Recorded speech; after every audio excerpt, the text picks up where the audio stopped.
What's up guys? Panibagong araw, panibagong video tayo ngayon guys. So ito nga pala guys, ipapakita ko sa inyo guys yung bakit namin itong ginagawa yung 250 kVA na makina.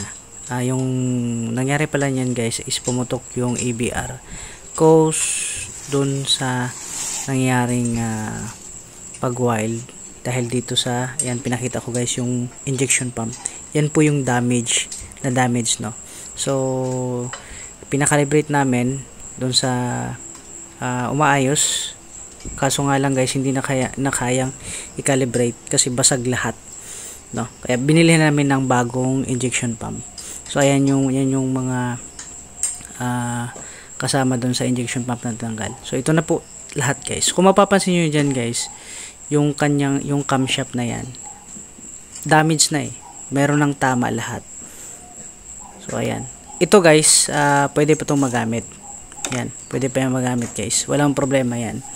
Yung problema lang dito is ito, kasi kung mapapansin nyo yung bearing na yan, no, ay hindi na siya sakto, no. So maaring naging dahilan dito ng pagkabasag ng mga parts na to, yung tuser halos daming basag. Ayan guys, yung kinuha na yan basag yan. So malaking damage guys dun sa camshaft ng injection pump. So inline injection pump yung tawag niyan guys, ano. So ayan, halos basag mga basag yung parts na ayan, yung tumatama dun sa camshaft. Okay, so yung camlob ng camshaft halos lahat mga damage. So kaya yan yung ginawa namin. Ginawa na lang is pumalit kami ng bago, nag-order kami sa China. So shoutout nga pala sa dalawang nagtatrabaho na yan guys. So galing pa yan sila ng Maynila, pumunta lang dito sa Masbate sa DBSMSCAT sa school para lang ayusin yung makina namin.